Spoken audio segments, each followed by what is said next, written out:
I don't know what went wrong. It's on loop, dude. It's on freaking loop. That's your fault. We were testing things out. It was on loop. That is a hell of a win for the Padres today. Yeah, we saw the Vladdy deal. We don't care right now. Hell of a win for the Padres, who moved to 8-2. Yes, they get just 1 of 3 in Chicago, but the one they got was pretty good.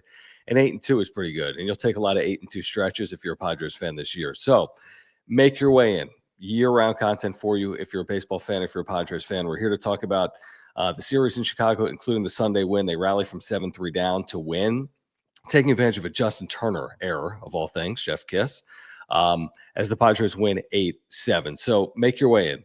Smash the like button for us. Please subscribe here on content for you. Follow us on X at John Schaefer, at Jim Russell SD. We'll get to every single super chat here today. We do appreciate your support of the channel. Haven't had a wrap-up show since this Cubs series started with all the afternoon games. So here for you on this Sunday night to react to it all. If you want to support the channel, click the $ below the chat box. You can control the direction of the conversation. You can ask a question. You can support whatever it is. We'll get it on screen here tonight. If you want to become a member, you can click the join button down below. It did not look good, Jim, early. Kyle Hart doesn't make it out of the first inning. They later trailed 7-3 in the second. But like the 2024 Padres, a rally, Jackson Merrill, 2-out hit in the 8th. Take advantage of an error in the 9th. Robert Suarez to save, and the Padres are 8-2, which I think is pretty darn good. That first inning was so stupid.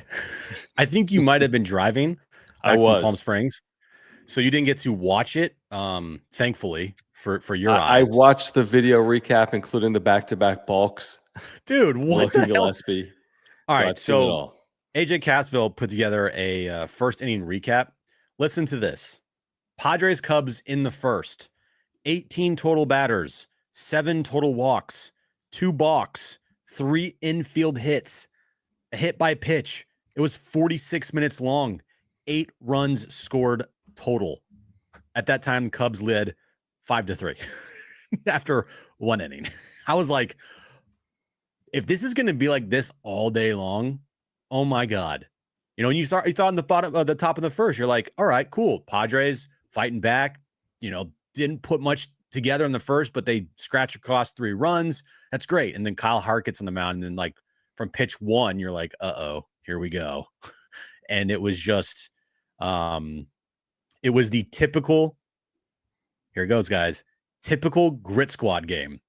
You know, just the absolute epitome of grit squad from Schulte.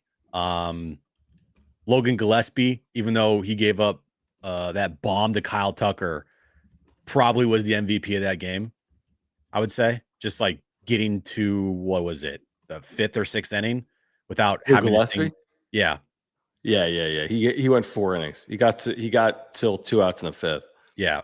So getting to the 5th inning without it getting completely out of hand, because it could have easily gotten way out of hand today, and it didn't. And then once Jackson Merrill hit that 2-run home run, I was like, okay, 7-5. They're probably in that dugout think, all right, we're going to win this game. And look what happened. They won the game. So it's nice to see that after 2 bad losses in Chicago, the team still hasn't, the team hasn't like reverted to some awful form of itself. It's still the team that we saw the first 7 games, and a team that's going to fight, a team that's going to claw. And picking up the win today kind of reminded me a little bit, and I saw this a lot on social media too, kind of reminded me a little bit of the 8-0 comeback at home against the Cubs last year. Now, it wasn't to that extent today, but, you know, a game that you completely felt out of. You completely felt, all right, just pack it up. You're going to lose today. Nothing's going your way. You know, your starter's out in the first, the crazy bottom of the first there. You just give up a 700-foot home run to Kyle Tucker. Like, this thing's over. And they fought back, and they clawed back, and then they won. Yeah. I mean, I don't know about that. No, I know. I'm just saying, you know. Yeah. But they had 6 comebacks last year by 4 runs or more. And this is their first of this year, and it happens early, like that Cubs game happened a year ago early, because that was in April. They had so much. I always say, if you're going to fall behind, might as well fall behind early. So they had so much time to mount this comeback. And at Wrigley, I mean, we've seen plenty of 4-run comebacks over the years. It was a weird day. It was a weird series. It was cold. It was windy. It's not that the wind was blowing every ball out. But here's the thing. Here's where it reminds me of last year. It's all the 2-out RBI hits. They could not hit for a lick with men in scoring position, but when they did, they hit with 2 outs. And whether it was the Merrill home run that came with 2 outs, that wasn't with men in scoring position. Gavin Sheets in the 8th with 2 outs. All right, with 2 outs. Yeah. And in the 9th inning, Manny Machado, I mean, this is just a break. And this is what good teams get. They get the benefit of, I don't know, poor defense. That happened all the time last year. I mean, this is a tailor-made ground ball double play. Machado has no chance in hell of beating it out. And Justin Turner literally drops the ball. So I think they had 5 2-out RBIs in this game, even though they were 3 for 16 with men in scoring position. And that's who the Padres were a year ago. They came through with 2 outs. Luis Arraez in this game came through with 2 outs to make it 7-6. Gavin Sheets tied it up at 7-7. Then Machado, on what should have been a ground ball double play, makes it 8-7. And to speak to your point on the bullpen, I'm with you. Gillespie was really good, but then Morejon, Estrada, Adam Suarez allowed 1 hit. Yeah. So that group over 4 1/3 innings allowed 1 hit. And the Cubs early in this game, you know, their offense looked the fact that they scored 7 runs in the first 2 innings and didn't score again at home is crazy. With Logan Gillespie on the mound, especially with the back-to-back balks to start his outing. What are the odds you get back up from that spot if you're Gillespie? But Padres, to their credit, found a way to win this game 8-7. Yeah, it was just a total team effort today. You know, Gavin Sheets coming through there when Xander couldn't. And I mean, what else? By the way, were you watching the end of that game or were you still driving? I was watching the end of the game. How the hell did the official score give an error to the second baseman? Well, no, they changed it. I mean, they did? It's bad. They changed it. Yeah. It's okay, E3. Good. Yeah, they changed it. Yeah, they changed it a half awful. inning later. Yeah, that was awful. But it's E3. Yeah, there's a lot of things that happened in that game that were just like, what? I mean, the balks in the first, I was just confused as Don and Mud and Scan. I was like, what's different about his windup? Like he's literally saying, all right, I'm going to go out of my windup and not the stretch here. And you're calling him for a balk. Now, again, I will say Schulte didn't lose his mind. So I do think that the explanation that he might have gotten made sense, because I think that if it didn't, he would have been upset, right? Yeah, I watched that back too. I think they got it right. I think he decided he was going to work out of the windup and then started pitching out of the stretch. Okay. Yeah. So that was the issue there. I mean, is it stupid? Like, is the bulk rule need to be updated? Maybe. Yeah, probably. But how do you recover from that? How do you give up back-to-back balks to score a run in the first inning and then go 4 innings? I know, it's crazy. I would have lost my, how could you even breathe in that spot? You'd think you'd black out if you're on the road, first outing of the year, and you give up back-to-back balks. I mean, that's credit to Logan Gillespie, a guy, and Omar Cruz sent down because they needed a fresh arm today. Yeah. And Logan Gillespie, coming up huge, getting called up, going out there. I mean, it was red alert from the word go in that Padres bullpen. I didn't think he, expected to come in that game. No, not in the first inning. Yeah, the 2 outs in the first, but he did, and it was good. I thought that overall today is just a complete team effort, and it's not. And yes, obviously you'd love to take the series there, but winning on away day and going now to Sacramento to that bandbox. Hopefully you can take advantage of that. You win a couple games there. And we said on Friday, would you take 3-3? Yeah, no, I actually want to get greedy here. But now you're thinking about it, you're like 3-3, not that bad. Yeah, I mean, you go 3-3 here, which is winning a series in Sacramento. You're 10-3 coming home. And again, there's going to be stretches this year they're not going 8-2. So yes, would you prefer to win a series against the Cubs? Of course, but taking 1 of 3 in the manner in which they took it, they could have easily been swept in this series, easily. But they got 1, and they're 8-2. All right, let's get to some of the super chats, guys. We do appreciate you. If you are here right now, live or on replay, please subscribe.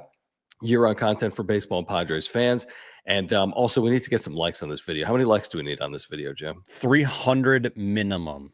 300 likes on this video, guys. Smash the like button. And thank you for the super chats if you're here live. Super thanks if you're here on replay. We appreciate you. Like this one from Luke T, who gets credit, of course, for the win. So thank you, Luke T. We appreciate the win and you providing that for the Padres here today. That's very kind of you. HBBBV says, love seeing Philly fans heckling Max Muncie. The Phillies did take a series from the Dodgers this weekend. The Giants are in first place in the NOS. Who would have thought? How did that happen?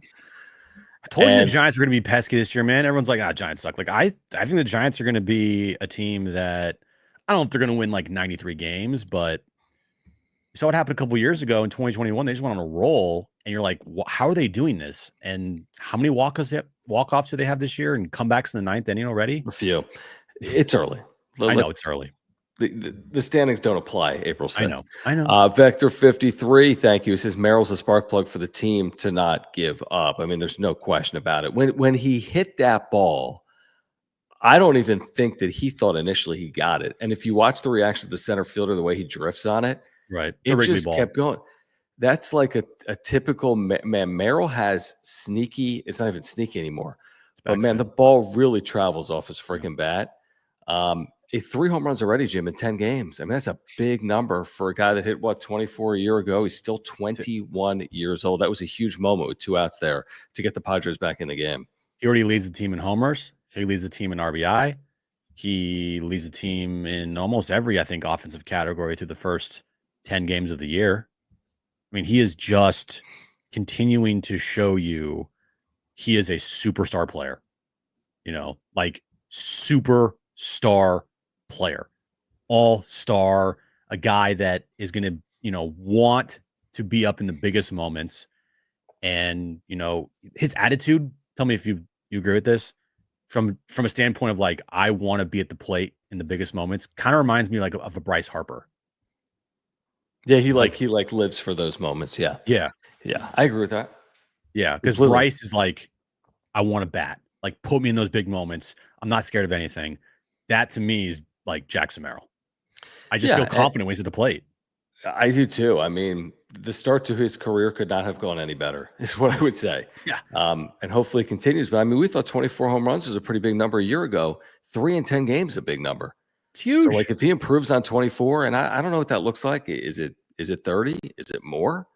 That's a big number. 21 and 22-year-olds in the big leagues. Like this ain't 1998. Guys aren't hitting 60 home runs. Like, are we going to look up at the end of the year and he's going to have 34 homers with like 115 RBI and like hit 290? Like, I mean, what? I mean, you'd love to see it. Like, so, he's gotten out of the gates with this 1,091 OPS in 10 games. Again, it's 10 games. But how many RBIs does he have, to your point? It's 10. He's up to, that's crazy. So 10 and 10 plus 3 home runs. And again, it doesn't mean he's going to carry that throughout the course of the year, but he can hit 30 home runs. I mean, we've seen it with our eyes. He's fully capable of hitting 30 home runs. And I'd almost be surprised if he didn't, to be honest with you. And it just makes the deal that he signed, if he does turn into that player in just year 2, just insane. I mean, just ridiculous. No wonder the MLBPA is like, what the fuck are you doing, Jackson? Yeah, especially when you see Vlad now again, Vlad's been in the big leagues for forever, and they've been trying to get this done for forever. And I thought he would play this out because he could have gotten more, but he eventually said 500 is enough. Yeah, 500 million, 500. 500. It's the 3rd richest deal in the history of the sport. Yeah. I could get more as a free agent, but if I'm going to be here, I'm going to be here. So you can't compare, obviously, these 2 deals. No. One guy is a free agent. The other's in year 2 with 5 years of control. But the 135, I hope it looks awful for Merrill, because that means the freaking Merrill's a freaking monster over the next 5 years, or longer. I just have a feeling that it will. It could look awful for him. But I don't think he cares. That's the thing. Like, he'll get eventually paid $20 million a year. Yeah. When the $20 million a year kicks in, the landscape of baseball, $20 million a year for his type of caliber of player is going to be, it's unheard of. I mean, that's nothing. You're right. It's nothing. Guys that are of Jackson Merrill's caliber, if he continues to get better and better, which how could you think otherwise? I mean, it's going to look like a steal for the Padres, like an absolute steal. Yeah, I hope it. And listen, if you're Merrill, again, you're going to be fine, to your point. And the truth is, he'll be a free agent again, as a 30-year-old. So he's got a chance to make a lot more than $135 million in his career. We went through the detail. I mean, he played appearances, MVP finishes. He can make 200 on this deal. And it's very realistic. He makes 165 plus on this deal because of plate appearances, but he's not getting 500 on this deal. But then again, as a 30-year-old, Jim, if he produces for the next 9 years, he could get another few $100 million potentially. Manny got a $350 million deal at 30. Yep. So it could happen. Xander got a $285 million deal at 29 or 30. So, 100%. Like our buddy Jeff says, to take less money and perform like a superstar is Tony Gwynn-like. Merrill could end up being a legend in San Diego sports history if he continues on the trajectory. I mean, that's a factual statement. Now, you got to do it for years on end. That's the hardest part about this sport. But you can't ask for a better start than Jackson. This is one of the better starts by a Padre player ever to a career. But is that a fair statement? I would say top 5. I don't know, man. I feel like this might be the best. I know there's is this better than like Tony? That's what I was gonna say. It might be. Did he take a half year to get going? Yeah, 54 games. I mean, his first 2 years, like he combined to 2 home runs. Now, he was never a home run hitter. Don't get me wrong, but it's just a different style of baseball, you know? Jackson Merrill is already the youngest Padre to reach 100 career RBI. Yep, saw that today. Just hear me out real quick. And it's not to compare Apple. I mean, Tony Gwynn's, you're going to have to do a lot to live up to Tony Gwynn's career here, right? Mm-hmm. That goes without saying. Tony Gwynn in 82 and 54 games. He hit 289. And then in 1983, in 86 games, hit 309, which is incredible. And by 84, he hit 351 to lead the major leagues, had 213 hits. But that was a couple of years into his big league career. I mean, I think you could absolutely argue that Merrill's kind of burst onto the scene at a pretty ridiculous clip here. Oh, absolutely. I think the start of his career so far, knock on wood, that everything continues to go his way. I mean, you're looking at a multi-time All-Star to start his career. Mm-hmm. I mean, I don't know if he could win an MVP. I just don't know. Maybe, I don't know. Right? He'd have to do some like crazy special stuff. Yeah. Yeah. But I think you could look at the first, through this contract of 9-10 years, he could be an 8 or 9 time All-Star if he just stays healthy. That'd be crazy. You know what I mean? Yeah. And just break record. I mean, he is going. And the great part is he doesn't care. He just wants to go out and win. Like, he doesn't care about stats. He doesn't care. He just go out and win. Help the team win. Be up in the big situations. He's not scared of anything. He's fearless. It feels like he's always going to make the right decision. And if he messes up, okay, so be it. Everyone's human. Mm-hmm. But like, all he cares about is just like baseball. Like, it's just like, hey, when are we playing today? That's all he cares about. I mean, he is just such a breath of fresh air, and man, Padre fans are lucky. I want to touch on this point from HBBV, not about Dodgers fans stealing beer, but about Manny stealing bases. How about the Padres? And thank you for the super chat. And again, if you're here, please subscribe. And thank you for the supers. Click the $ below the chat box like HBBV just did. The Padres today stole another 3 bases. Manny Machado in 10 games has 5 steals. That is one of the more remarkable stats to start the year. Fernando Tatis Jr. has 5 steals to start the year. Now, Tatis has torn the cover off the ball until today, but how about the running Padres, man? They look like it's like the Redbirds in like 84. I mean, they look like the A's in the 80s or the Cardinals in the 80s, man. They run at will right now. Well, this is what happens when not only are the bases bigger, but it's easier to steal in today's game. Everybody was talking about how great Shohei Ohtani's 50-50 season was last year. And while it is great, you also have to look at how easy it has become to steal bases. Mm-hmm. Take away all the advantages now that base runners have to steal bases. Shohei's not stealing 50 bags last year. No chance. No chance. Manny's not at the level of stealing bases he is right now. I mean, what's his career high in stolen bases in his career? Well, it can't be more than 20. Look it up. But yeah, it can't be. I mean, maybe early in his career, maybe he hit a 20 season stolen base. His career high, one time he had 20 in 2015. Other than that, his high is 14. Right. So he's on pace to just shatter that. Yeah, he could steal 30 bases this year. So again, that's why I'm like, I don't want to harp on this because I did a lot last year. Is like, Shohei's season last year was amazing. To me, it's hard to put it in the historic category just because of how like stolen base has become so much easier to accomplish and do nowadays. I mean, imagine if Ricky Henderson was playing in today's game with the stolen bases, like how 200. He would have literally maybe 300 stolen bases in a year. I don't know if there's that many opportunities, but he'd have a lot. I mean, he would shatter records. So I just, yeah. I mean, anybody's okay. Yeah. But hear me out, because you're spot on. So, for example, the Padres actually don't lead baseball in steals. The Pirates do with 21. But hear me out. The Padres still have 18 steals. The Cubs are actually third with 16. But listen to this. Only 10 teams have 10 or more. Okay? And the Padres have 18. The other 20 teams have 9 or less. And there are 10 teams with 4 or less this year. So, yes, the Padres are running, but only a third of baseball is running, and 1/3 of baseball ain't going anywhere. 1/3 of baseball is 4 steals or less as a team. And Machado and Tatis are tied for third in baseball right now in steals with 5. And I know it means it's such a small sample size, but knowing Schulte, and I'm not saying Machado stealing 40 bases, he's not. You could steal 20 easily. But this will be a constant theme for the Padres is the point. I don't know if they're going to be top 3 in baseball in steals, but this will be a constant trend for the Padres this year because that's who Mike Schilt wants this team to be. Can you look a couple years ago and look at the stolen bases team leaders? 2023? Before the stolen base became. Yeah, that was 2023.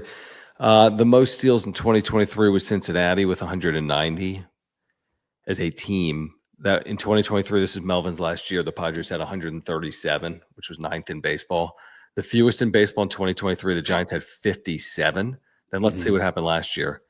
They changed the rules, and the Nationals steal 223 bases. The Brewers steal 217. The Reds steal 207. So 3 teams had more than the Reds the year before. And the fewest steals last year were 8 more than the Giants had in 2023. It was 65 were the fewest. So, I mean, unquestionably, steals probably went up 15% in year 1 would be my guess. And they're probably going to go up another 15% this year, if I was guessing. Yes. I mean, you look at the pace the Padres are on for stealing bases. It's absurd. They're going to shatter maybe their couple-year mark. It'd be like 300. 18 times 10 in 100 games would be 180. Right. Plus another 60. They're on pace for like 270 steals. I mean, they're not going to steal 270 bases. No. Obviously. Yeah. But they're on pace for a lot. Jonathan, appreciate the super chat, man. He says, I was hoping Jackson's floor would be Steve Finley. Now it looks like his floor is Jim Edmonds. Am I wrong? I mean, it's so hard when you go back to the previous generation and even 2 with someone like Steve Finley, but even 1 generation to me, it's hard to do the comp because the players are different with each and every generation. For me, I don't know. I'd have to do a deeper dive on what type of player he could be, Jim. Like what could he compile? 300 home runs? Just, you do just snap your fingers and 12 years passes. Like what could he be?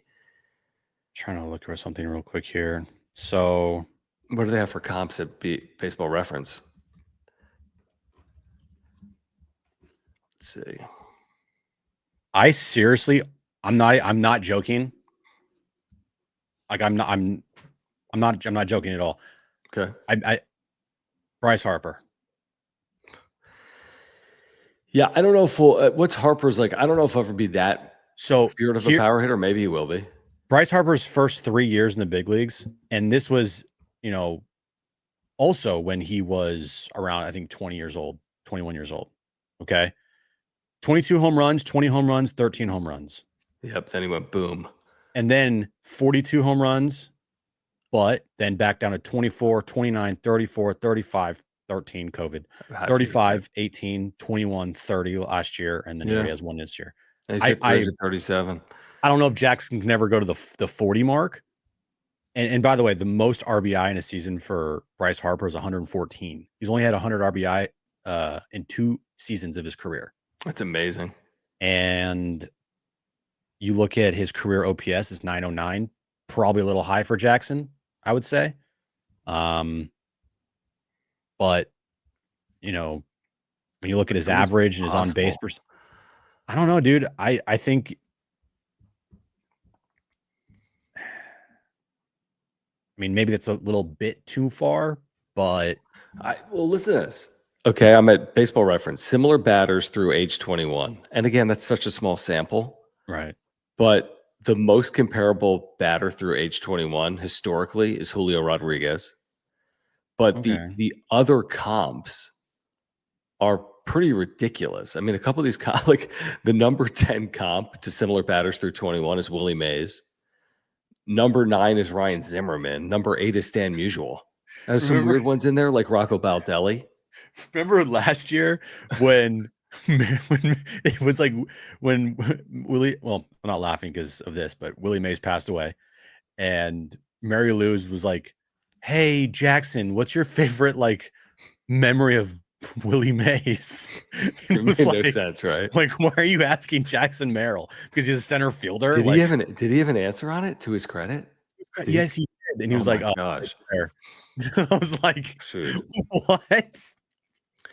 Yeah, I mean, it's hard to do the comp. Here's the problem with doing a comp, Jim. He's 21. Right. Like, you have another good year and your comp is like historically good. You have a bad year and your comp is like a replacement level player. But do you know what I mean? Yeah. No, I know. And I'm just saying, like I mentioned Bryce Harper, and I mentioned him because like of his attitude. Like, he just kind of reminds me Merrill's attitude as far as like wanting to be up in the big moments. Reminds me of Harper. I think that like off the field stuff and in the clubhouse or whatever, I think Merrill and Harper are comparable in that sense, but I just like in the game wanting to be up in the big moment, I find them comparable in that sense. And if you're looking at like stats and everything, who knows? Maybe Merrill can do better than Bryce Harper. I don't know. Dude, I love the Finley Edman comp. And again, Finley's going back a couple of generations for me, but like, he hit 304 home runs. And the first thing I said about Merrill is I see him as someone that could absolutely hit 300 home runs. And then you look at Jim Edmonds, he hit 393. Now, Jim Edmonds was a 903 career OPS. That's a massive number. Steve Finley was only 775. So maybe he splits the difference and is like an 850 career OPS guy that hits 300 something home runs, is a multi-time all-star. I mean, I think it's possible. I think all of it's possible. I think he could be Jim Edmonds. I think he could be better than Steve Finley. I think it's also too early to say. Let him be his own player. I think ultimately he's going to be his own player. He to me is a bit of a unicorn because me personally, I haven't seen a comparable player to Jackson Merrill. Yeah, I'm going to need to see, like, at the end of this year, we'll kind of have a better understanding or a better idea of what he could be. Yeah, Babe Ruth. What do you think of this comp? Like Babe Ruth. How about Barry Bonds? Do you know Barry Bonds? Between Ruth Bonds and like Stan Musial. Yeah, Ohtani. If Jackson this year hits like 34 bombs, then I could be like, okay, comp. There you go. Yeah, you know what I mean? After year one, you're like, whoa, okay. 24 home runs, pretty good. But the only comp to Babe Ruth is going to be they're both going to earn the same amount in their career. Since Merrill got robbed, it's making no money. Babe Ruth did not make $135 I'm kidding. Babe Ruth made like $1 million. I know. But like, yeah, after this year, we'll know more. We'll have a better like idea of maybe what he could be. Because he could explode, dude. He could 35 home runs this year. He's on pace for that, right? Yeah, of course. By the way, Babe Ruth's career earnings, Jim? Like $2 million. 856,000. He got freaking jobbed. He should have made like 900,000. I know Babe Ruth is one of the best baseball players ever, but sure, good. Random question for you. If you put Babe Ruth in today's game, what's he doing? No. Exactly. He's no. Thank you. Doesn't. I mean, what am I doing? Before I get to Mova Globes, we'll get back to the conversation. I do want to remind you about our longtime supporter on the wrap-up show who was in Chicago this weekend, our title sponsor, Mark Nimitz at Farmers Insurance. If you have any insurance need, let Mark take care of it. He's going to save you time. He's going to save you money. How do we know? Because we do business with Mark. I've got a homeowner's life insurance and earthquake insurance policy with Mark. He does auto. He does renters. He does whatever you need. All right. He's a San Diegan, lifelong Padres fan in Chicago this weekend, texting us during game 3, looking to pull his hair out in the 6th inning, I think, when the Padres left a runner at third with 1 out before ultimately coming back to win the game 8-7. But if you support the channel, please support Mark. I had to file a claim a couple of years ago. He saved us so much time and money, took care of everything. If you ever need him, he's there for you. Before you renew your current policies, get in contact with Mark and let him save you money and time. And if you ever need him, he's going to be there for you day or night. So click the link in the description down below. Get free quotes online or free quotes by calling Mark Nimitz. He'll talk to you about the Padres. He'll talk to you about saving money on your insurance as well, our title sponsor here on the Wrap-Up Show. All his information is on that ticker below, mnimitz at farmersagent.com. When you reach out to Mark, let him know that John and Jim from the Wrap-Up Show sent you. Fun conversation on Merrill. I enjoy those conversations. That was a good super chat. And again, make sure to subscribe if you are here. We have year-round content for you. How about, by the way, so we do a show Friday. We had Kevin Acey on the show, and we'll have him back on tomorrow on John and Jim on San Diego Sports 760. And we spend a decent amount of the show talking about Arraez batting second. And we qualified everything by saying, well, it's 8 games. Who cares? You know, how he started because it's Luis Arraez. And the last 2 days, he's hit everything. 4 hits today, hit the ball hard in the loss on Saturday. He's up to like 256 for the year. He was sitting 100 2 days ago.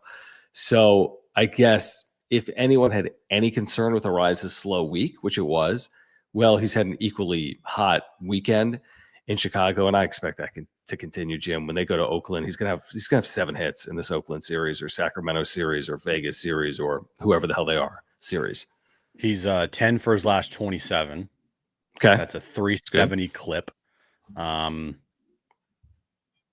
Yeah, that's why I wasn't worried about him. Right. Like, the only time I'd be worried about Luis Arraez not hitting is if we got to like June and he's hitting like 250. Then I'm like, what's going on here? But a weak slump, it happens, even to the best of them. But what that to me tells me, and seeing him kind of, definitely bounce back, 4-hit game today over his last 27 at bats, is that what he does is he negates his bad stretches by having like massive hot stretches. Yep. Like, so if he's 1 for 17, he'll all of a sudden go like 15 for 30. Like he'll go off. And that's why he's one of the best hitters in the game. And that's why he's won the batting title the last 3 years. Yeah, no, I completely agree. He's, even when he wasn't hitting that week, it's not like he was striking out a ton and hitting everything with weak contact. He had some balls on the screws. He had some loud outs. And to your point, it's 10 games. So if he has another good 2 days in Sacramento or 3 days in Sacramento, he could be hitting 300 when they come back home to play on Friday. I mean, easily. Let's see here. Jonathan, thank you again for following up with the super. He says comp was for his floor, and I was also considering fielding the same position, so factoring in defense as well. No, that's fair. I mean, I think you talked about a couple of elite defenders, right? In Finley and Edmonds. And yeah, I mean, I think at the end of the day, Jackson Merrill's going to write his own like script, so to speak. Like, I think he's going to have a chance to go down as a pretty damn good center fielder in modern baseball, but that's on him. And we'll see how there's going to be twists and turns, dude. Nothing's a straight line. I doubt he just consistently produces for 15 straight years in near identical fashion. Like you just mentioned, Bryce Harper, there were some big power years in there. There's some big walk years in there. There were then some lower power years in there. So I don't know. I don't know what it's going to look like for Jackson, but I'm thrilled to find out. That's for sure.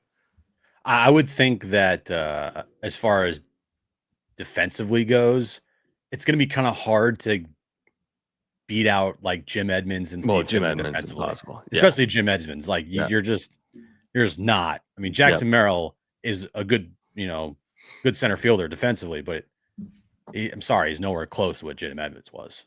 I mean, maybe he can turn into that, but I mean, Jim Edmonds, how many Gold Gloves has he won? Did he win in his career? Like almost 10? I don't know. Is that what the number is? I could find out. I even think Steve Finley. I mean, maybe Steve Finley defensively, you could say, is more of a comp to Merrill. He won 6. Still 6. That's a lot. It's a big number. Yep. It's a huge number. And Steve Finley won 4. Yeah. So I don't know if Jackson Merrill can maybe 1 year he can get a Gold Glove. But I don't know if he's going to pile up like 4, 5, 6, 7 Gold Gloves. Right. No, these are good points. I mean, we'll see. That's what I'm excited about with someone like Jackson Merrill because the ceiling is so ridiculously high. Do you think he's sitting there tonight? Looking at Steve Finley's baseball reference page. Well, he probably is, but do you think his agent's sitting there being like, "Oh, I fucked up because Vlad just got this massive deal"? I think the agent's job is to represent their client's wishes. Right. And if this is what Jackson, but then again, the agent's job is also to make sure there isn't malpractice committed by your client. So, there's a fine line in there. Listen, right. $135 million is more than we'll all make combined in our lives. All of us. Probably. All of us here right now. I mean, there's 340 people here live. There'll be thousands of people to watch this on replay. Like, it's a lot of money. Brian Jackson Merrill's watching us. Dude, if you make $100,000 a year, you have to work for 15 years to make $1.5 million. So, like, if you make $200,000, you get it. Like, it's not easy to earn like that.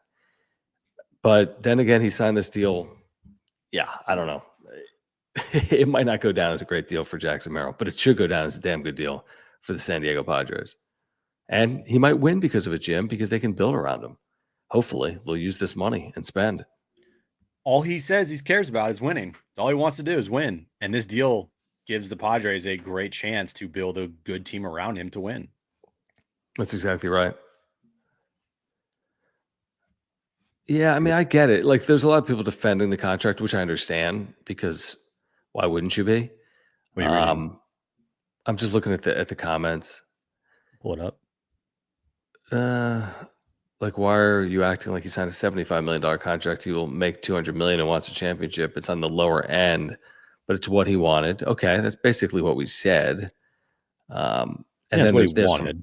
And then this from Andres. He says Jackson Merrill will be a free agent at age 30, Jim. He will get another massive deal. I guess my issue with that, Andres, would be like, well, his first deal isn't a massive deal, truthfully. By baseball standards, for a player of his caliber, I don't think this would be considered. I mean, it's a huge deal, but it's not going to go to. This isn't like a top 50 deal, is it?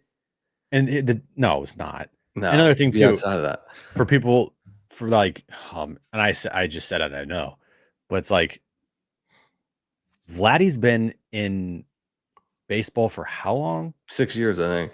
Okay, so he's been in the bigs for 6 seasons, and he's had some. I mean, look at his year last year. Ridiculous last year, right? Mm-hmm. How many All-Star appearances did he have so far? You want the Vladdy numbers? Vladdy has been a 4-time All-Star, and this is his 7th year in the major leagues. I don't know the circumstances how he's been in the big leagues for 7 years. Okay, so yeah, Jackson Merrill, if he continued down this path, in 5 years, he could be looking at a Vladdy deal, right? But also, like, who know? Like, we don't know. Nobody knows what tomorrow brings, and what if Jackson didn't do that? Now, I believe that Jackson's going to perform, but still, he just wanted to get a deal done, and I think every Padres fan should be sitting there saying, "Thank God," you know. Oh yeah, that's why I kept harping on get the deal done, get the deal done. Not that they were going to put it off for 6 years, but when you put it off for 6 years, you're going to end up paying a really good player $500 million, which is what Toronto did. I'm glad that this was brought up tonight with the Super from Brando's Modern Life. Thank you, man. He says Bogaerts trying to be Manny and barehand that ball. That was early in this game today. But he also, did you notice, dude? He probably had either 3 or 4 poorly played balls defensively in this series.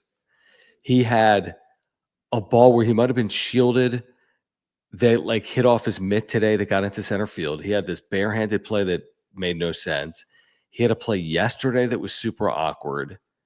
Like his defense, he's never been a brilliant defender. He's never been regarded as this like top 1% defender. He's had good defensive years and he can make flashy plays. But I do agree with this point from Brando that I want to make that Xander Bogaerts' defense, and hopefully it's only a 10-game whatever sample size, I think his defense has been flat out poor. I mean, poor to start the year. Remember, opening day, he commits an error that allows the tying run to come to the plate. He had 3 or 4. I'm telling you, if you watch this entire series, he had 3 or 4 poorly played balls in this series. And he's just kind of like an aging middle infielder that he can look really bad out there, in my opinion. Yeah, I think I think you can get an easy upgrade defensively over Xander. This is a big year for Xander. Now, if the team keeps winning, then we're not going to look at his performance as much, right? I mean, they win 93 games again. Oh, no doubt. And Xander hits 250 with like a 690 OPS. Are we going to sit here being like, what the hell, Xander? Like, yeah, it will look bad, but still, the main thing is, if they won 93 games, they won 93 games. Like, in spite of Xander. I just continue to look at him hitting in the middle of this lineup. A couple hits today.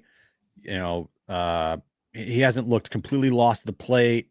The hit, I agree the with RBI that. in the RBI in the first inning there, it's going to look like a line drive in the box score, but let's be real. I mean, that was the one he batted off like home plate. Yeah, it went like 20 feet. So, yeah, exactly. You can. I agree with you. He looks slow. He looks old. He does not look athletic. I forgot about this as well. Everyday shortstop. In a 1-1 game with 2 outs, he made the wrong decision and went to second late on Friday when we were on the air. And then I believe it was in either the opener or game 2 of the year when he just had like an easy throw to first and he just sailed it. Yeah, opener. You're like, what? Yeah.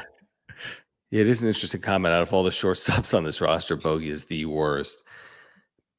I don't know. Again, I'm not saying he has to be some brilliant Gold Glove caliber shortstop. I'm really not. I'm just telling you, he's had like 5+ plays that have been poor in 10 games. That's a huge number. And now they've survived it. To your point, they're 8-2. Listen, it's not to be overly critical. That is not my point. If they win at that clip, Jim, like you said, if they surpass 93 and get beyond that, Bogaerts can freaking do whatever the hell he wants, because I'm going to tell you that's one of the best seasons in the history of the franchise. Mm-hmm. So we're going to live with it if they win 95 games. But if they don't win 95 games, it'll be a talking point no matter what. If he hits 220 and they win 95 games, I'm going to be like, I don't even know what I'm going to say at that point.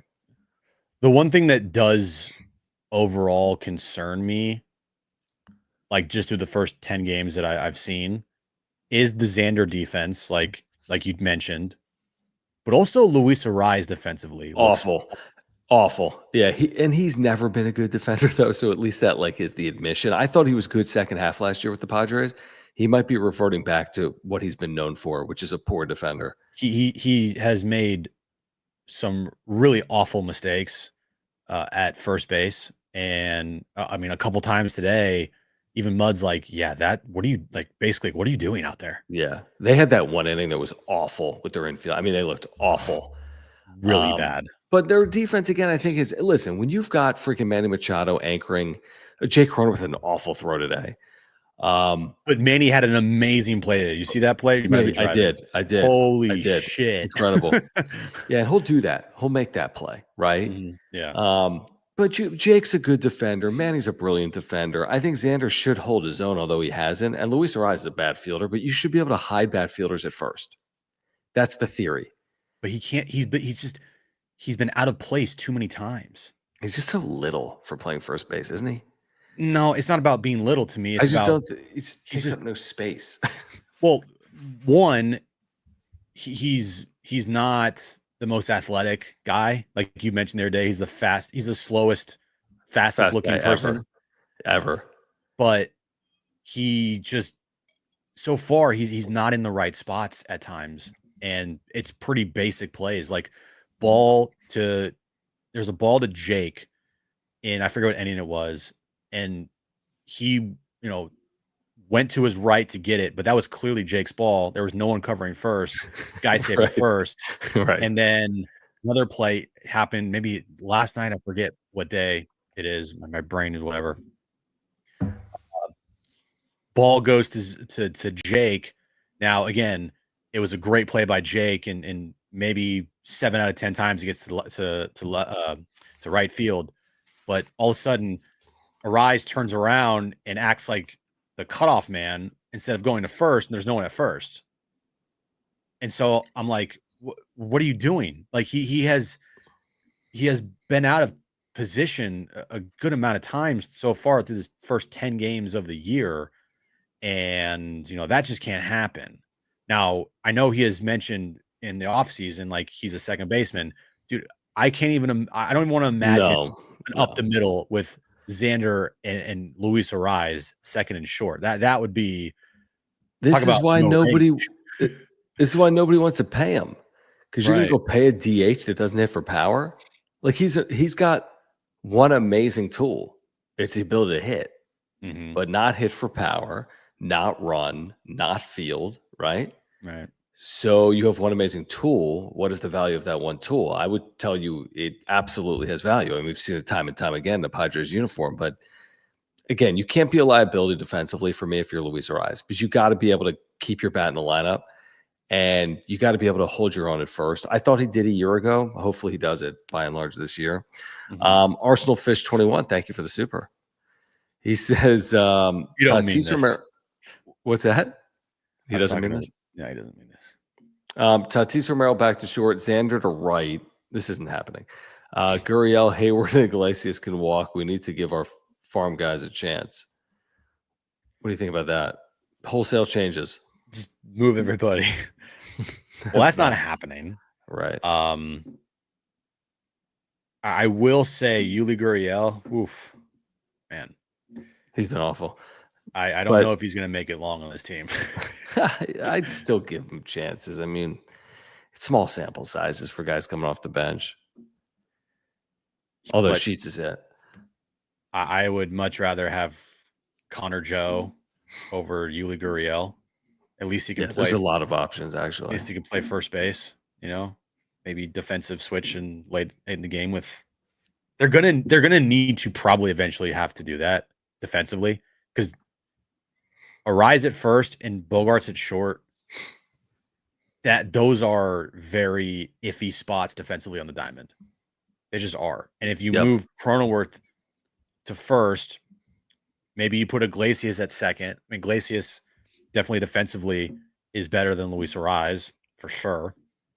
I mean, if you had an infield of Merrill at first, or not Merrill at first, Jesus. Cronenworth at first. Crazy.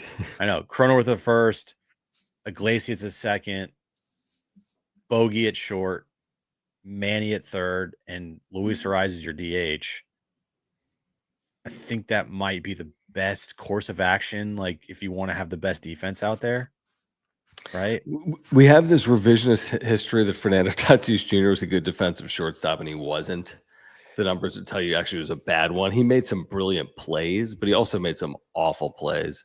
Dude, his second year defensively at short, how many errors he made? It was like 25 million.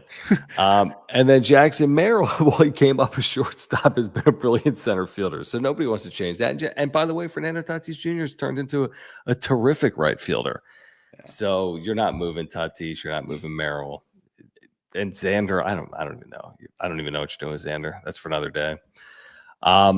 Zay Gooby, thank you for the super. He says, I hope in a couple more years X isn't as bad as the Hosmer deal. I got some news for you there, Zay. I think it could be a lot worse. A lot worse. Truthfully. Unfortunately. It just is. I mean, Xander's never going to be the player like he was in Boston. He's never going to be that player again. And I hope I'm wrong. I hope that I am so wrong that this clip just runs around forever. But it's going to look ugly, I feel like. I'm clipping this tomorrow when he doubles down the right field line in the first inning. Okay, good. Perfect. Would love that. Love if he did that. I mean, can Xander put together a season where he hits 290 with 22 home runs and 85 RBI ever again? Ever again? I don't know the answer. Because that's what they're paying him for, to do that. You know what I mean? They're paying him to hit 280 to 295 with 20 to 25 home runs and 75 to 85 RBIs a year. Like, that's what they're paying him for. And he's like not even close to those numbers. He's hit 30 home runs. Not that he's here to only hit home runs, obviously, but he's hit 30 home runs as a Padre. It's not a big number. He's had over 30 in single seasons in Boston. He's just He looks older to me. He does. I hope, to your point, I hope we're wrong. I think he can have a resurgent year. I just don't know if he can have a resurgent like career. Like I do think he can put together a good year. Hopefully it's this year. But I don't know if he's going to put together like 3 years. I don't know. I hope, like you said, I hope we're all wrong. But I hope we are too. I've watched a lot of Xander, and it leaves me unimpressed too often, sadly. And I like him personally. I do. I like what he says. I like what he stands for. I think he's a good person. I think he's a good player. You know what I mean? I think he can help the team win collectively. I just think individually I don't know. They overpaid. Yeah, really. 100%. Xander as a person, great dude, great soundbite. He's always going to tell you how it is. But as a player, that player is nowhere near the numbers that he is receiving money-wise. Right. And as a player, he doesn't help your team as much as you need him to help your team. I mean, a lot of times, not a lot of time. Yeah, a lot of wins the Padres have had over the last 2+ years have been in spite of Xander, not because of Xander. Yeah, unfortunately. All right, we're going to get back to the conversation in a moment. Do want to remind you about our friends over at Mova Globes. This is a great time to pick one of these puppies up. Available for all 30 teams, officially licensed. Mova Globes based in San Diego. This technology of automatic spinning globes with artificial or natural light was invented right here in Cardiff by the Sea. This technology, they're terrific products. They'll spin all day long with artificial light or with natural light. You can pick them up for all 30 clubs. So maybe you want to pick one up for, a brother-in-law, a sister, a friend, whomever. They have all 30 teams. They have other globes as well that are not MLB globes. But if you want 10% off, use promo code PWS10. That's PWS10. Click the link in the description down below. Great products. Companies based in San Diego. Great birthday gift idea. Perfect for a home office or work office. Your family are going to absolutely love these. Season is underway here in 2025. Pick up a Mova Globe. You're going to absolutely love them. And again, they're available at the link down below. Use promo code PWS10 and get 10% off. Yeah, buy a Mova Globe today. Buy one for your desk. Buy one for a bookshelf. Buy one just because you're a Padres fan. Use our promo code in the link below. PWS10. Pick a Mova Globe up today. I would love to see a torpedo globe. Yes. I think that's a great idea. Give me a torpedo globe right now. Torpedo Brando globe me. Says, please. Brando says, not sure how well, but Gavin Sheets has played first base. Okay. Let's see how often he's played first base, because I can tell you that. And the answer is he made 10 starts for the White Sox in 2021 at first. He made 9 starts in 2022 at first. And he made 18 starts in 2023 at first. So he's played 40 or 50 games at first in his big league career for the bad White Sox. Yeah. Yeah. I mean, the thing with Gavin Sheets, and what they're doing really well with him is they're not exposing him. They are putting him in positions to succeed, and he is succeeding. The big hit today, he's had a couple other, obviously the homestand was amazing for Gavin Sheets, yeah. right? And he's not going to be at this clip for the entire year. But I think I see a lot of people saying, play Gavin Sheets every day. You play Gavin Sheets every day, you're probably going to see more like the Gavin Sheets with the White Sox than you are early on with the Padres. And that's so far been the beauty about Gavin Sheets is he will play him. If he continues to play like this, regardless lefties, righties, then yes, they'll be forced to put him in the lineup. Right. But so far early on, they're making sure that he's not overused, that he's not exposed, that he's going up against, predominantly righties. Yeah, just face righties for me. And I'm totally okay with that. The problem is, when lefties are on the mound and they have Yuli Gurriel out there. So right now, that's a massive drop off because Yuli Gurriel is an automatic out and probably shouldn't be on this team. Yeah, that's the upgrade area. Like, what are you going to do against left-handed starters? Because their lineup against right-handed starters is pretty well set. The good news is 70% of starters in the big leagues are righties. Mm-hmm. What are you going to do the other 30% of the time is a very good point, and I'm with you. They have a better lineup against right-handed pitching than they have against left-handed pitching. Simple as that. So they're going to have to figure out a way to – again, it's not that they're not – I mean, the sample size is nothing so far, and they already hit Chris Sale, who's a left-handed starter. So, I mean, the sample size is nothing, but is there a way to – improve your lineup against left-handed starters? Yeah, there will be. And I'm not saying they have to do it now, but there'll be a way to improve this lineup against left-handed starters. Oscar Gonzalez, Connor Joe, those to me are guys that I would much rather have on this roster against lefties than Yuli Gurriel. It's not even a question. No doubt. Eggy Rosario, hell. Rather have him on this roster. All right, let me get to this super here from Jonathan. Appreciate it, Jonathan. Again, if you're here, please subscribe. You're on content for Padres fans. We're past 8,200 subscribers because of your help here over the first week or so of the season. We'd love to get to 8,300 this week with your help. So please subscribe to this channel if you haven't. We have year-round content for you, and thank you for the supers. Great way to support our work. Click the $ below the chat box like Jonathan did. He says, crazy that we went after Judge and offered more. Can you imagine Jackson, Judge, Tatis? LOL, rest in peace, Peter Seiler. Yeah, I don't. Who knows what would have happened in an alternate universe if they landed Aaron Judge? Is what I would say. If I were to choose, of the players they went after, Judge, Bogaerts, and Turner. I know it's easy to say Judge, but imagine Trey Turner back on this team. I'd say Judge. It's not close. I know. I'm just looking at a fit, like the fit of things. Shit, I'll put Judge at friggin' any position to put his bat in the lineup. I know. Even if he's dropping balls in center field, I'll put him anywhere. I know. Yeah, there's another world where maybe he is a San Diego Padre. I mean, they were serious about it, apparently. Those free spending winter meetings that were in San Diego a couple of years ago.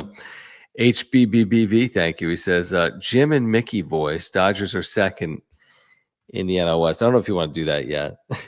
No, not 11 or 10 games in. Yeah. Not to mention the fact that the Padres are also behind the Giants and the Dodgers right now. It's no time. Who cares? No. The Dodgers are still going to play the Padres. The Giants are still going to play the Dodgers, so on and so forth. Right. I mean, they're going to play each other in like 75 days, but... Yeah, exactly. We'll get to see Cease and King this week in Sacramento. We'll get to see the Padres in a minor league ballpark where hopefully their offense does come to life. We're going to go from 40-degree weather to presumably a lot warmer than that in Sacramento this week. So I think it bodes well to win a series. I think they see Luis Severino tomorrow, who had one good start, one bad start so far this year. But I'm expecting a series win. That's my expectation. Win the series against Athletics or whatever they're called, and get home 10-3. Get home 10-3 or better. That would be great. I think what you back to this Cubs series just real quick. I think what you saw in this series was, the loss of Darvish really showed, because when you have guys that aren't really reliable, that don't have much time in the big leagues, they're susceptible to have outings like they did today, or Randy Vasquez, and you aren't going to have Nick Pivetta go 7, shutout innings every time out either. No starter went 5 innings this series. So not having Darvish in the rotation to take up the Hart spot, probably, right? I would think once he comes back, it reared its head today. It's like, is Darvish going to be back soon? Because if not, that spot in the rotation, along with Randy Vasquez, is going to be bullpen red alert games. Right. We haven't even touched on Hart because I don't want to overreact to it. Obviously, he couldn't throw any strikes. He threw 39 pitches, got 2 outs. So obviously, that's a horrific outing in the big leagues. I did think the plate umpiring all weekend long was tight. I thought everyone was squeezed all day long. There were a zillion walks in this game. It was a big reason why the Padres ultimately won. Leadoff walk in the 8th series. Yeah, leadoff walk in the 8th came around to score. Leadoff walk in the 9th came around to score. Yes, Padres pitchers issued a ton of walks in this series, but I mean, if you're Kyle Hart, you just have to give your team a chance. I mean, 99% of the time, if your starter goes 2/3 of an inning and leaves in that situation, you lose. Thankfully, today the Padres won, so I'm not going to overreact to it. But I'm with you on Darvish. I mean, at what point do you start wondering how long he's going to be out? Because the more time he's unavailable, the longer the ramp up might be. Because all of a sudden you look up and you're a month into the season, and is it can take another 20 days to ramp up to get back out there? I think they want to slow play it, truthfully. I think they understand his importance in the second half of the year, hopefully the postseason. I think they recognize he can't make 30 starts for this team at his age or with whatever is going on. And I almost think they're just going to like slow play it / ramp it up based on what they think is best. And I don't think they're overly concerned about it today. Look, as long as Darvish returns and he can, how many starts would you, if I said right now, would you sign up for 20 starts? Would you take it? Yeah. I'd take 20 right now. Because you're basically going to be, 4 down here?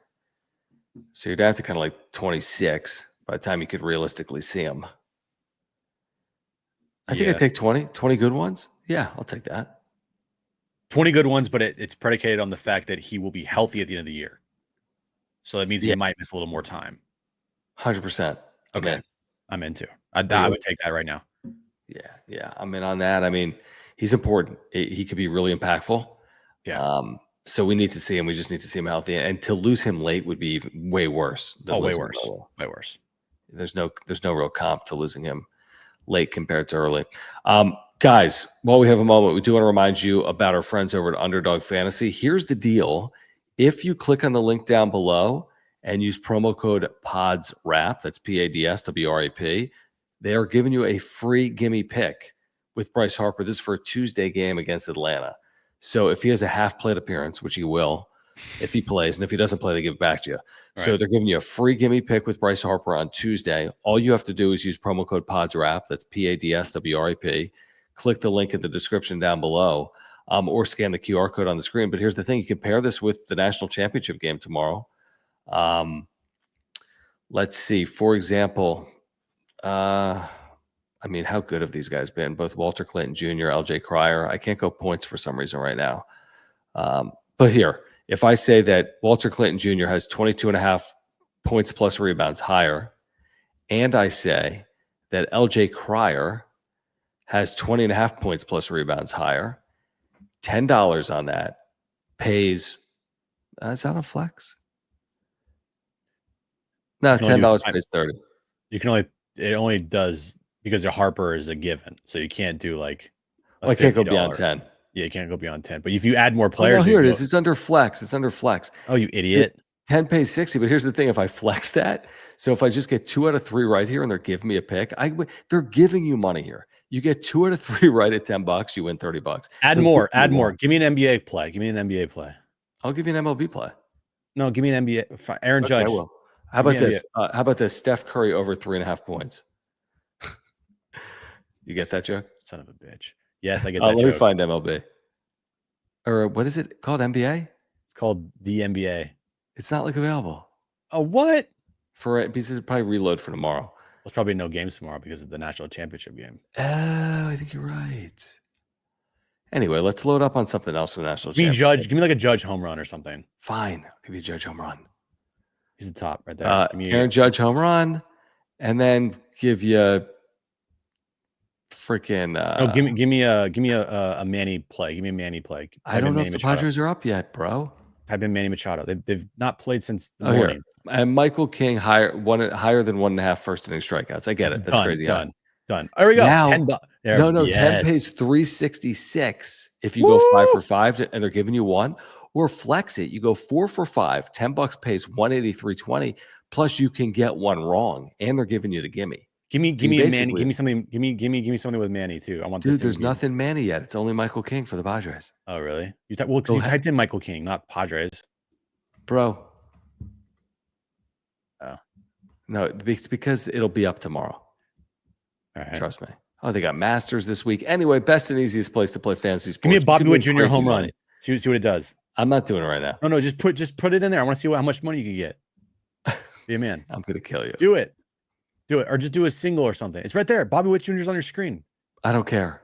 Higher. Boom. Okay, now look, $1,300. It's for $10, guys. That's all we need to do is hit on those, and we're freaking buying groceries. We're buying bags of chicken for $1,300. Promo code PODSWRAP, PADSWRAP. Click the link in the description down below. Play along with us. We've had some huge wins. We've had $500 plus wins on the wrap-up show. You can as well. You can have $1,000 plus wins. You can win 1,000 times your money. Just use promo code PODSWRAP. Scan that QR code or click the link in the description down below. Let's get to some of these supers. Thanks, no. We will. Don't worry, Schulte. I got the schedule ready for you, my guy. Hammerhead says, explain what a balk is. Dude, Google it. There's like 8 different, there's more maybe. There's at least 8 possibilities of balking. From disengagement to not being fully set, to working out of the windup when you said you're going to work out of the stretch, to working out of the stretch when you said you're going to work out of the windup when you came on. To be like if you're like in the stretch and then you like move if you like literally like move a different way, it could be determined like as a balk. All right, here's according to AI. In baseball, also it's throwing over. Because if you like, hold on, a balk is an illegal movement by the pitcher that allows runners to advance one base and can occur in various ways, including faking a throw, starting and stopping the pitching motion, or flinching after coming set. But there's so many other balks, as we know. Like if you throw over to first, but like your leg isn't coming home or is coming home, that's a balk. You got to be coming towards first. So there's a zillion examples, and it's completely ambiguous, and nobody cares about it, and it's not sexy, and nobody truly knows the balk rules. And I spent 15 years calling minor league baseball games. So if you watch today's Padres game, you know that it's like part of the deal, and nobody fully gets half of the balk calls in Major League Baseball. I've never seen back-to-back balks in the major leagues. Never. That was crazy. And especially for a balk that like watching it, not only in real time, but like watching it on replay, I still didn't know what he did to balk. Yep. That was the weirdest part is you're watching it and you're like, okay, usually they can isolate, all right, he moved his arm or he disengaged at the wrong time. Like, okay. I could not tell where he balked. And then he continued to do the same motion after, and it wasn't called a balk. So I'm like, what the hell's happening? It was crazy, man. Thank goodness they won that game because you could easily have said like that balk cost them if they would have lost. Yeah, it could have been a difference. Yeah. Yeah. Stephen balked at sending in $100 super chat. I don't blame you. I would too. It'll be remembered as a Duke choke, JD Duke Gaucho. choke. Duke choke. Because it's Duke. Like if that was FAU, I don't know if you're going to call it an FAU choke. Probably. But Duke is going to be remembered for a choke. I think. It was a choke. You don't lead by what? How much did they buy with like 33 seconds? I mean, they led by 9. They led by 9 with like 2:04. They led by 7 at like 1:30. I think I saw the most was they were up 67-61 with 33 seconds to play. Okay, so 6-point lead. Yeah. And the ball. They had the there was a flagrant on the dude that ripped the ball away from the inbounder. And that's when Kelvin Sampson like fell over, like game's over. Yeah. And the dude only hit 1 of 2 free throws. And then somehow Houston got the ball back. He had a 3, stole the inbound. It was a 1-point game. Duke misses the front end. Cooper flag over the back. By the way, I think it is. I thought it was. And by the way, if that's not the reason you lost, guys. You lost because you freaking shit the game away. I think that was an awful call. No, I don't think that's an awful call. I've seen that call all the time in college basketball. He got into him good, man. He got into his body good. I don't think it was egregious enough to call that. I would have called it. By the letter of the law, okay. But like he went 30 seconds to go in the semifinal, the final like four. Come on, dude. 10 seconds left. You're calling that? Holy shit. If you're going to call that, then there should be 10 other over the back calls. But if you don't call that, then Duke has the ball there and they shouldn't have the ball there because he freaking went over his back to go get that rebound. Well, actually, he didn't, because if you watch that play, it like ricocheted off of him. It went to a Houston player, and then that's when like Cooper Flagg realized, holy shit, they called the foul on me. Yeah, that too. Still, hit a free throw. Make a free throw. You're right. Make a free throw and don't have the ball be stolen on the inbound when you have that's possession. How you know you're cooked. Yeah. Not just that. Ball stolen on the inbound. Dude misses a three. They get the freaking offensive rebound, putback slam. So like there were 5-6 things Duke could have done to secure that win. They didn't do. That's on Duke. And maybe not have like the potential game winner be like a fadeaway 15-footer. That's the play they drew up. Like, I hate that play. I'm with you. He can hit that shot, obviously. He can. He absolutely can. But that's the play you draw up. And by the way, Duke, be less young. You're so young. You're in a tight game, and they like choked under the pressure. So many young players. And the thing with Cooper Flagg, your players. Thing with Cooper Flagg, like, how many times has Duke this year? It's not a lot, but I remember specifically in 2 other times where he had an opportunity to hit a game winner, and he failed on both of those. Yes. In close games, they sucked, but they blew everyone out. They hadn't been in a close game in forever. They should have lost to North Carolina in the ACC tournament. Remember, Jim? They blew a 23-point lead. Now Flagg was out, but that game unraveled. So in close games, they were not good. JD Gotcha says Snell in the 15-day IL with shoulder inflammation. Not surprised. Hate to see it. It's almost like a scheduled tweet every year for Blake Snell. Something's always up with Blake Snell. That's why I would never sign the guy. Never, ever would have given any money to that guy. They don't care. They'll just wait till like game 2 of the postseason, and they'll go like 8 innings. I know. All right, guys. Join us tomorrow on San Diego Sports 760. We have a short show tomorrow, Jim. I don't know if you realize that. Victory! 2-hour show because of the national championship. We have pregame coverage. So we're on from 2 to 4. But Kevin Acey's on the show, so join us 2 to 4, reacting to the Padres weekend, looking ahead to the series in Sacramento. Please support our partners, Mark Nimitz at Farmers Insurance. If you have an insurance need, we'll get to this, JD Gotcha. Mova Globes, use promo code PWS10. Get 10% off. Click the link in the description down below. And again, Underdog. We told you about Underdog. You can win thousands of dollars in a single night. Use promo code PODSWRAP. That's PADSWRAP. And get a 50% deposit match plus a free gimme pick. I don't know. Is he coming back? I'd say no. Why would you come back? You could probably get paid more in college than the NBA, but he's going to be the first overall pick. I don't think he's coming back. Can I just say something real quick? Because I went to the store today, and I was listening to San Diego Sports 760, and it was our good buddy Mark Willard. Yes. And it was Ephraim Salaam. Yeah. Okay. There are a lot of times when I've listened to that show where I want to text Mark Willard, what the fuck is Ephraim Salaam talking about? Well, what are you talking about? I just it's not a great listen. Sorry. Why are you saying that? Ephraim Salaam is just, I don't know what at times. I know that. Don't pay me with that brush. I like Ephraim. Ephraim. I mean, I don't know, man. What do you mean you don't know? I can just hear in Mark's voice sometimes, like, what are you talking about? Well, that's like me and you. Same thing. I know, but Ephraim, you're on the radio. You can't sit there and just be quiet, bro. You got to talk. I would have to listen to whatever the hell you were listening to today. Yeah, whatever. Where are you at Productions? I'm glad you got that off your chest on the wrap-up show. It's very helpful. He mentioned his name, so that's when it got me to it. He says, great comeback win. Still won't get the Gillespie call-up over Omar. Well, Omar was already up. Gillespie got work on some things, but showed he can at least eat innings, but great win.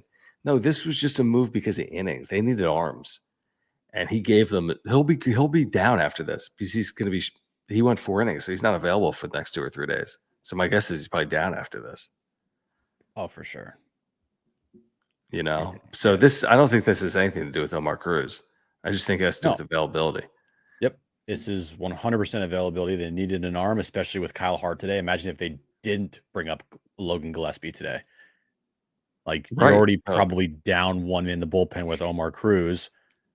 Who comes in at that point? Yeah, they would have lost. Yeah, so I'm sure there was talk after that game like, hey, we need another arm. We're making this move. Like they already had it planned out, and I totally understand it. All right. What do we got ahead, Jim? Well, I'm glad you asked, John. Because there's only how many games are left? 152. What's remaining?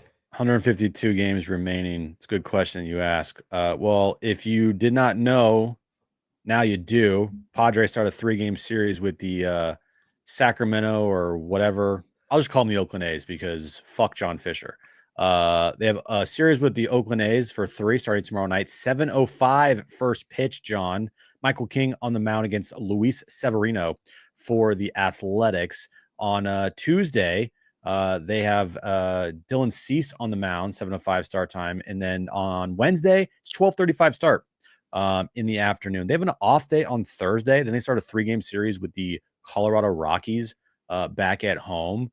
Friday night, 6:40 first pitch. Saturday